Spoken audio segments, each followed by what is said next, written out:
Hello friends, আমি doctor Prosenjit পাল আপনাদের সকলকে জানাই স্বাগত। আজ আমি হাই ব্লাড প্রেশার এবং এর সেরা 8টি হোমিওপ্যাথি ওষুধ নিয়ে আলোচনা করব। বন্ধুরা, শুরু করা যাক। ব্লাড প্রেশার কি? আমাদের শরীরে যে রক্ত প্রবাহিত হয়, ব্লাড ভেসেলের মাধ্যমে যে রক্ত প্রবাহিত হয়, তখন মিনিমাম একটা চাপ সৃষ্টি হয়। এটাকেই আমরা ব্লাড প্রেশার বলি। এখন ওই ব্লাড প্রেশারটা যদি স্বাভাবিকের চেয়ে বেশি হয়ে যায়, যেটুকুনি দরকার তার চেয়ে যদি বেশি হয়, সেটাকেই আমরা হাই ব্লাড প্রেশার বা উচ্চ রক্তচাপ বা হাইপার টেনশন বলি। হাইপার টেনশন কিন্তু খুব একটা কমন সমস্যা হয়ে গেছে। বাচ্চা থেকে বয়স্ক সবার মধ্যেই এটা দেখা যায়। হাই ব্লাড প্রেশার হলে কিন্তু আপনারা অবশ্যই সতর্ক হয়ে যাবেন, জীবনযাপনের একটু পরিবর্তন করবেন। হাই ব্লাড প্রেশার থেকে কিন্তু দীর্ঘদিন চিকিৎসা না করলে ভবিষ্যতে আপনাদের থেকে সুগার হতে পারে, হার্ট অ্যাটাক হতে পারে, স্ট্রোক হতে পারে, কিডনি ফেলিওর পর্যন্ত হতে পারে। এবার আসা যাক এই ব্লাড প্রেশারের কি কি কারণ। বন্ধুরা, এর কিন্তু স্পেসিফিক কোনো কারণ জানা যায়নি, তবে দেখা গেছে বংশে কারো যদি হাই ব্লাড প্রেশার থাকে, বিশেষ করে বাবা মার যদি হাই ব্লাড প্রেশার থাকে, তাহলে সন্তানদের কিন্তু 4 গুণ চান্স বেড়ে যায় ব্লাড প্রেশার হওয়ার।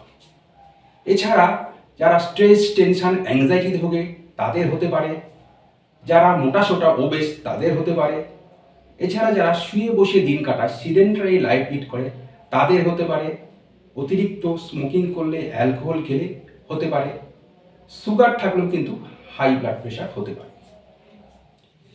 এবার আসা যাক এর কি কি লক্ষণ, কি দেখে আপনারা বুঝবেন যে আপনি হাই ব্লাড প্রেশারে আক্রান্ত। বন্ধুরা, এর 1 নম্বর লক্ষণ হলো হেডেক।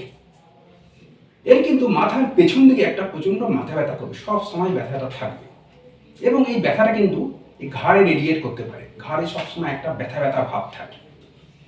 সেই সঙ্গে আপনার ইনসোমনিয়া থাকতে পারে, অনিদ্রা, মাথা ঘোরা থাকবে, চোখে আপনি ঝাপসা দেখতে পারেন, হট করে চোখে সারা চারদিকে অন্ধকার দেখতে পারেন, এবং আপনার মেজাজ কিন্তু খিটখিটে হয়ে যেতে পারে। এইগুলো হচ্ছে এর প্রধান প্রধান লক্ষণ। বন্ধুরা, এবার আসা যাক চিকিৎসায়। হোমিওপ্যাথিতে কিন্তু ব্লাড প্রেশারে খুব ভালো ভালো ওষুধ আছে। আমি সেরা 8টি হোমিওপ্যাথি ওষুধ নিয়ে আলোচনা করব। শুরু করা যাক। 1 নম্বর ওষুধ, এটা হলো অরাম মেটালিকাম বা অরামমেট। অরামমেটে কিন্তু একটা ডিপ্রেশনের ইতিহাস থাকে। পেশেন্ট প্রচণ্ড ডিপ্রেশনে ভুগবে, দীর্ঘদিন ধরে ডিপ্রেশনে ভুগবে, এদের একটা সুইসাইডাল টেন্ডেন্সি থাকবে, সবসময় এরা আত্মহত্যার চিন্তা ভাবনা করবে, আত্মহত্যা করতে চাইবে। এবং বিশেষ করে যারা অ্যালকোহল খায় তাদের জন্য অরামমেট কিন্তু ওটা খুব ভালো ওষুধ। এবার আসা যাক দ্বিতীয় ওষুধ, এটা হলো বেলেডোনা। বেলেডোনায় আমরা কি দেখতে পাই? যখন মাথায় প্রচণ্ড ব্যথা থাকবে এবং ব্যথা যখন কন্টিনিউয়াস থাকবে, দীর্ঘদিন ধরে ব্যথা থাকবে মাথায়, তখন আপনারা দেবেন বেলেডোনা। এবার আসা যাক তৃতীয় ওষুধ, এটা হলো ব্যারাইটা কার্বনিকা বা ব্যারাইটাকা। বয়স্কদের ব্লাড প্রেশার কিন্তু একটা ভালো ওষুধ হচ্ছে ব্যারাইটাকা। যেসব বয়স্করা বাচ্চাদের মতো ব্যবহার করে, বাচ্চাদের মতন বিহেভ করে, এবং যাদের স্মৃতিশক্তি দুর্বল, শারীরিকভাবে যারা দুর্বল, তাদের দেবেন ব্যারাইটাকা। এবার আসা যাক চতুর্থ ওষুধ, এটা হলো নেট্রামিউরোটিকাম বা নেট্রামিউর। নেট্রামিউর রোগী হবে রোগা পাতলা, এরা গরম কাতর হবে, গরম সহ্য করতে পারবে না, এটা প্রচণ্ড ইরিটেবল হবে।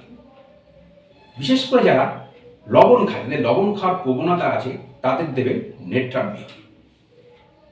এবার আসা যাক পঞ্চম ওষুধ, এটা হলো নাক্স ভূমিকা। নাক্স ভূমিকা আমরা কি দেখতে পাই? যারা সিডেন্টারি লাইফ লিড করে, শুয়ে বসে দিন কাটায়, তাদের শারীরিক পরিশ্রম কম করে, মানসিক পরিশ্রম বেশি করে, বিড়ি, সিগারেট, অ্যালকোহল, চা, কফি এসব সব বেশি খায়, তাদের দেবেন নাক্স ভূমিকা। এবার আসে যাক ষষ্ঠ ওষুধ। এটা হলো রাউলফিয়া সার্পেন্টিনা। রাউলফিয়া কিন্তু ব্লাড প্রেশারের একটা ফেমাস ওষুধ। এটা কিন্তু একটা স্পেসিফিক ওষুধ। যে কোনো রকম ব্লাড প্রেশার আপনারা রাউলফিয়া দিতে যাবেন। রাউলফিয়া আপনারা মাদার টিংচারে দেবেন, 20 ফোঁটা করে দেবেন দিনে 3 বার। চায়ের কাপের 4 ভাগের 1 ভাগ জল নেবেন, 20 ফোঁটার মধ্যে দিয়ে তারপরে রাউলফিয়া খাবেন। রাউলফিয়া কিন্তু আপনাদের যে কোনো ওষুধের সঙ্গে এটা কিন্তু কন্টিনিউয়াস খেয়ে যেতে হবে। এটা কিন্তু আপনাদের প্রধান ওষুধ। কম করে 3 থেকে 6 মাস খাবেন। এবার আসা যাক সপ্তম ওষুধ। এটা হলো ক্রেটেগাস। ক্রেটেগাসে আমরা কি দেখতে পাই?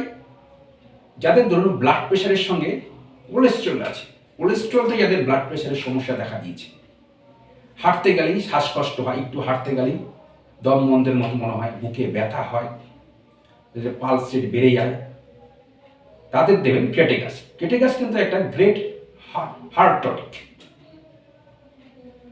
ক্রেটেগাস দিলে কিন্তু আপনাদের কোলেস্টেরলটা কমে যাবে, অথবা কোলেস্টেরল না থাকলেও ভবিষ্যতে কোলেস্টেরল আসবে না, আপনাদের প্রেশারটাও কিন্তু নর্মাল চলে আসবে। ক্রেটেগাস কিন্তু মাদার টিংচারে দেবেন, 20 ফোঁটা করে দিনে 3 বার দেবেন, সকাল দুপুর বিকেল। হাফ কাপ চায়ের কাপের 4 ভাগের 1 ভাগ জল নেন, ওর মধ্যে 20 ফোঁটা দিয়ে ওটা গুলে খাবেন। এটাও 3 থেকে 6 মাস খাবেন। যখন আপনারা দেখবেন রাউলফিয়া দিয়ে কন্ট্রোল হচ্ছে না, কিছু কিছু ক্ষেত্রে কন্ট্রোল হয় না, তখন আপনারা ক্রেটেগাস খাবেন, রাউলফিয়ারের পরিবর্তে ক্রেটেগাস খাবেন। এবার আসা যাক অষ্টম তথা শেষ ওষুধ। এটা একটা হচ্ছে কম্বিনেশন ওষুধ। এটা হলো রাউলফিয়া মাদার টিংচার, ক্রেটেগাস মাদার টিংচার আর প্যাসিফ্লোরা মাদার টিংচার। রাউলফিয়া আর ক্রেটেগাস আগেই বলেছি। আর প্যাসিফ্লোরার ফাংশনটা হলো এটা আপনাদের মাইন্ডটাকে রিল্যাক্স করবে, আপনাদের ঘুমটাকে ঠিক করবে এবং টেনশনটাকে কমাবে। এই 3টে ওষুধই 30 ml কিনবেন মাদার টিংচারে। এর সঙ্গে একটা 100 ml বোতল কিনবেন। এই 100 ml এর বোতলের মধ্যে 80 ml ভর্তি করবেন, 20 ml ফাঁকা থাকবে। প্রত্যেকটা মাদার টিংচারে সম পরিমাণে নেবেন, 1:1:1 রেশিওতে একদম সম পরিমাণে নিয়ে ভর্তি করবে, ভালো করে ঝাঁকাবেন। ঝাঁকিয়ে ওর থেকে আপনারা 20 ফোঁটা করে দিনে 3 বার খাবেন। খাবার 5-10 মিনিট পরে খাবেন। এটা লাগাতার খেয়ে যাবেন। বিশেষ করে যখন রাউলফিয়া এবং ক্রেটেগাস দিয়ে কাজ হয় না, তখন কিন্তু এই মিক্সচারটা খাবেন। এটা কিন্তু একটা রামবাণ ওষুধের মতো কাজ করবে, যে কোনো রকম প্রেশারে কিন্তু এটা কাজ হয়।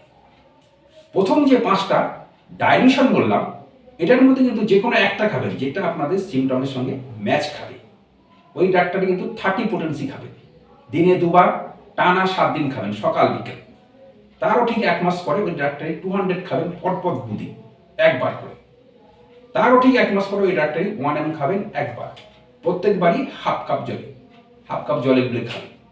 এই ডাইলুশনগুলোর সঙ্গে কিন্তু প্রথমে খাবেন রাউলফিয়া 5 থেকে 6 মাস খাওয়ার পর কাজ না হলে তারপরে খাবেন ক্রেটেগাসও কন্ট্রোল না হলে তখনই কিন্তু আপনারা খাবেন ওই কম্বিনেশনটা, মানে রাউলফিয়া, প্যাসিফ্লোরা আর ক্রেটেগাস। এটা কিন্তু আপনাদের প্রেশার কমবে। তবে বন্ধুরা, আপনাদের একটা কথা বলে রাখি, যারা দীর্ঘদিন ধরে ব্লাড প্রেশারের জন্য অ্যালোপ্যাথিক ওষুধ খেয়ে যাচ্ছেন, তারা কিন্তু চট করে এই ওষুধটা বন্ধ করবেন না। ওষুধটার সঙ্গে আমাদের শরীর কিন্তু অ্যাডপ্ট হয়ে যায়। হট করে যদি বন্ধ করেন তাহলে একটা শরীরে রিয়াকশন শুরু হয়, কাউন্টার অ্যাকশন শুরু হয়, তখন আপনার প্রেশারটা ধপ করে বেড়ে যেতে পারে, তখন কিন্তু একটা মেডিকেল ইমার্জেন্সি সৃষ্টি হতে পারে। সেই জন্য আমি বলবো, যারা অ্যালোপ্যাথি ওষুধ খাচ্ছেন তার সঙ্গে প্যারালালি না হোমিওপ্যাথি ওষুধটা চালিয়ে যাবে। আমরা কি করি, আমরা দুটো ওষুধই একসঙ্গে দিই, তারপরে আস্তে আস্তে অ্যালোপ্যাথি ওষুধ মানে ইংলিশ ওষুধটার পাওয়ারটা আস্তে আস্তে কমিয়ে যায় এবং রিপিটেশনটাও কমিয়ে যায়। তারপরে আস্তে আস্তে অ্যালোপ্যাথি ওষুধটা বন্ধ করে দিই, এই হোমিওপ্যাথি ওষুধটা চালাই। তারপরে আস্তে আস্তে প্রেশারটা অনেকটা নর্মাল হয়ে গেলে এই ওষুধটা আমরা আস্তে আস্তে বন্ধ করে দিই। এটা কিন্তু অবশ্যই আপনারা সতর্ক থাকবেন। আশা করি আপনাদের এই ভিডিওটা ভালো লাগবে। যদি ভালো লেগে থাকে অবশ্যই লাইক করবেন, শেয়ার করবেন, আমার চ্যানেলটা অবশ্যই সাবস্ক্রাইব করবেন। কালকে আবার নতুন ভিডিও নিয়ে আপনাদের সঙ্গে দেখা হবে। আজকে তাহলে এখানেই শেষ করা যাক। নমস্কার।